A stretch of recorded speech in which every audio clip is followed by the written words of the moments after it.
want to observe the assembly.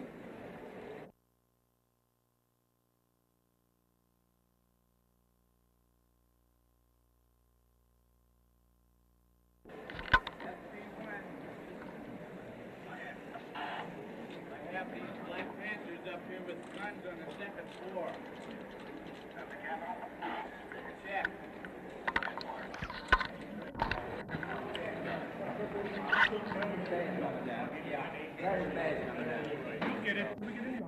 Wait a minute. Now, wait a minute. Right in the office. Wait a minute. Oh, he was under arrest. Am I under arrest? Am I under arrest? Place him under arrest. Go ahead, brother. Am I under arrest? Am I?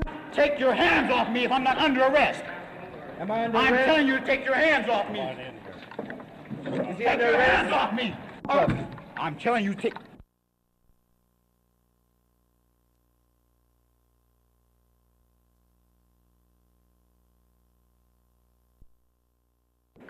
How many you got? Just follow me. Second off. What you doing, man? Wait a minute, officer. The people in this court and the people in the legislature have not been acting like human beings. They put trumped-up charges of conspiracy and felonies on everyone who went in to exercise a constitutional right and said they had no right to bear arms in a public place. The California Penal Code Section 12020 through 12027 and also the Second Amendment of the Constitution guarantees the citizen a right to bear arms on public property.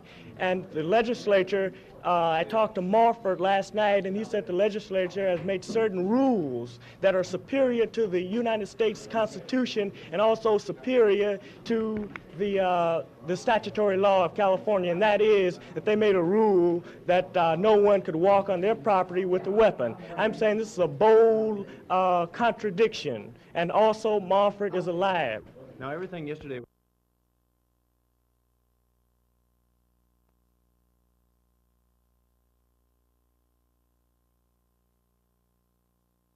Ain't no sawed off. That's a ride shotgun just like yours. Exactly like But why is yours?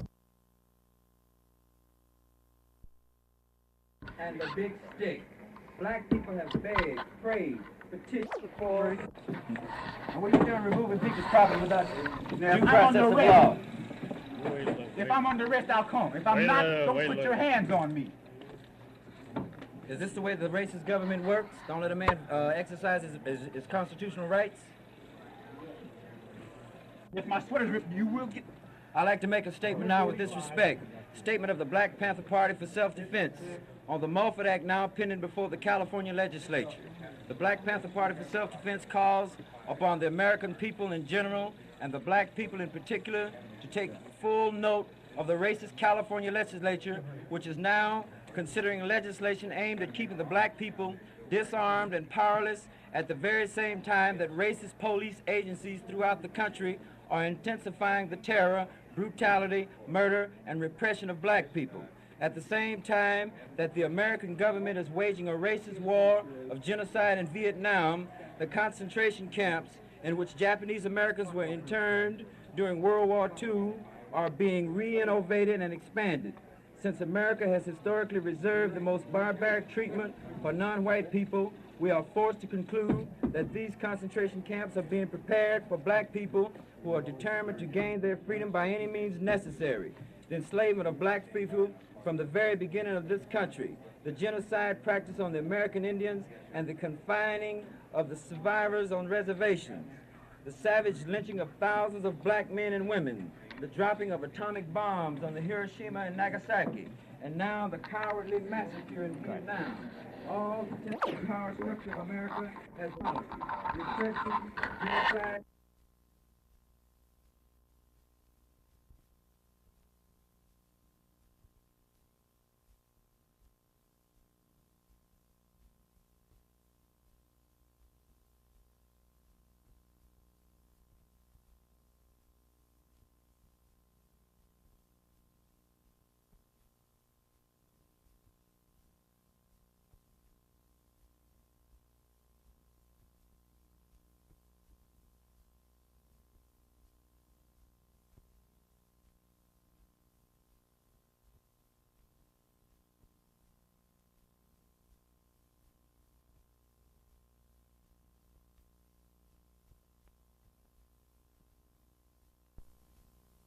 Well, I think it's a ridiculous way to try and solve the problems that have to be solved among people of goodwill, and there's certainly nothing that can be done in the line of goodwill when Americans have guns with even the implied idea that those guns might be directed against other Americans. But I would think that some of the bills that have been suggested, such as not carrying a loaded weapon on a city street or in town, this might certainly be a good one. There is absolutely no reason why out on the street today civilians should be carrying a loaded weapon.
I just thought they needed service, you know, gas, have their windows cleaned and such, but then they started getting out with their guns, and had me a little bit puzzled.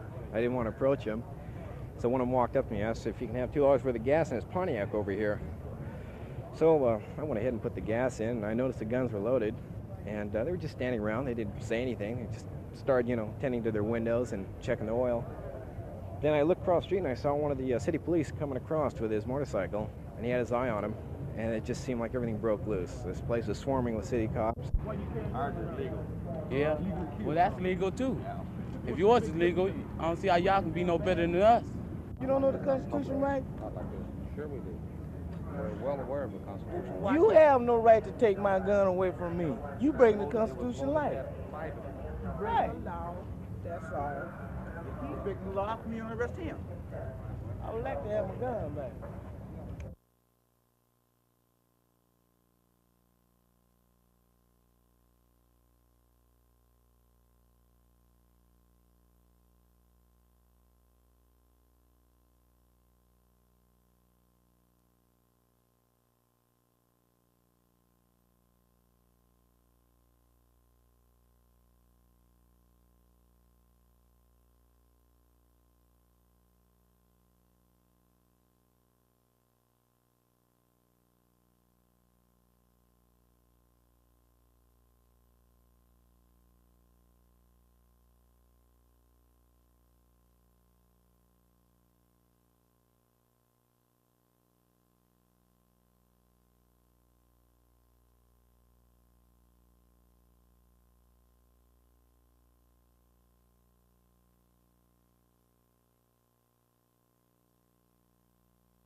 Is this the pamphlet you're talking about?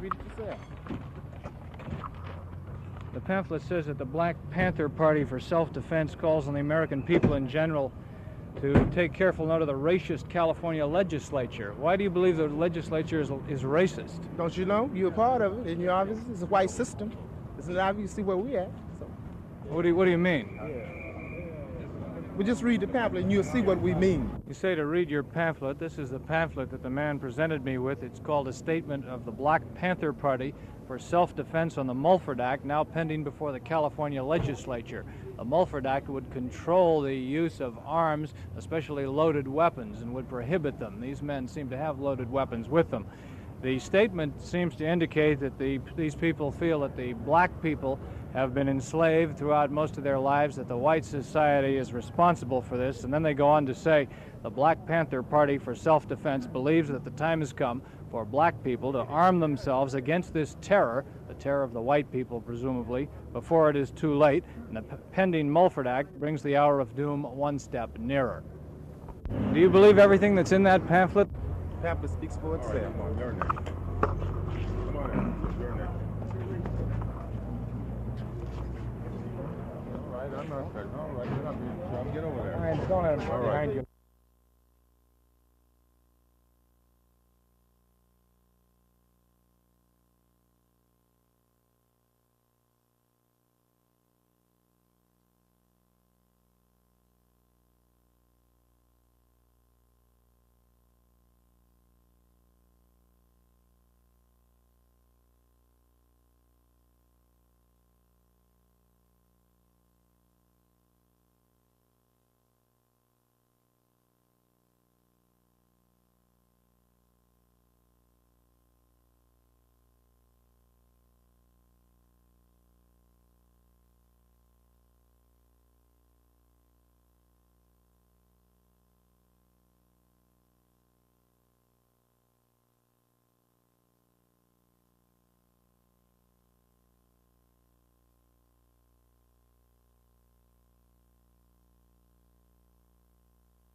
Tim Holloway, you were outside when the group came up. What did you see out there?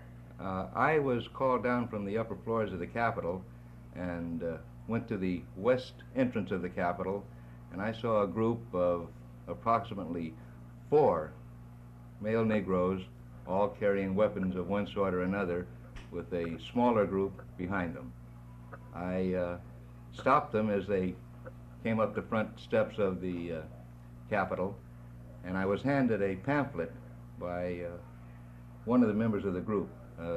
They had a group of pamphlets which stated in effect that they were members of the Black Panthers for defense, and then it contained a group of charges regarding racism, racist legislature, police brutality, the entire inflammatory type of propaganda.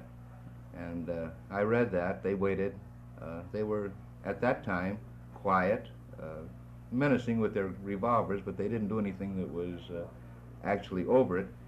And after reading their pamphlet, I explained to them that they did have a right to bear arms, that as long as they behaved themselves, the state police would protect them, and then they entered the building. I entered the building also and came to the state police office, and there were a group, highly inflamed, demanding that their weapons be returned to them.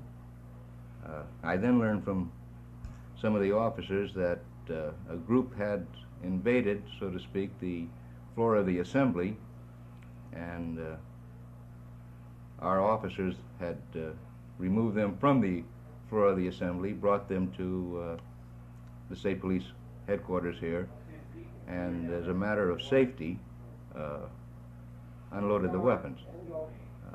I then returned the weapon and the shells, and the group walked out of the office and left the Capitol. Is there any law against carrying a loaded weapon into the assembly chamber, for instance? No, that is one of the purposes of the Mulford Bill, to make a misdemeanor to carry a loaded weapon.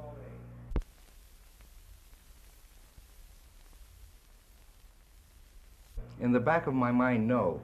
I believe that these people are well trained, that they know what they're doing, they know exactly how far to go. I believe that they were perhaps a little more vehement inside the police office than they might have been outside, because here they knew they were safe, nobody was going to bother them, and I believe it was a well-organized operation. Same thing. You'd be in the same position. They would be legally entitled to come into the Basically, Capitol. we would be in the same position until they disturbed the peace, or in the event they again committed a misdemeanor, an assault, then they would be arrested for the assault, but not for carrying the weapon. What kind of safety precautions are you going to take when this Mulford Bill comes up? As always, we've had to depend on the other law enforcement agencies in the area, and we have received assurances of assistance from the Sacramento Police Department. We're beefing up our manpower on the scene. Do you expect any trouble there? No, I don't. Especially since they're all in the bucket. But I'll tell you one thing, I was scared. Anytime a guy comes up with a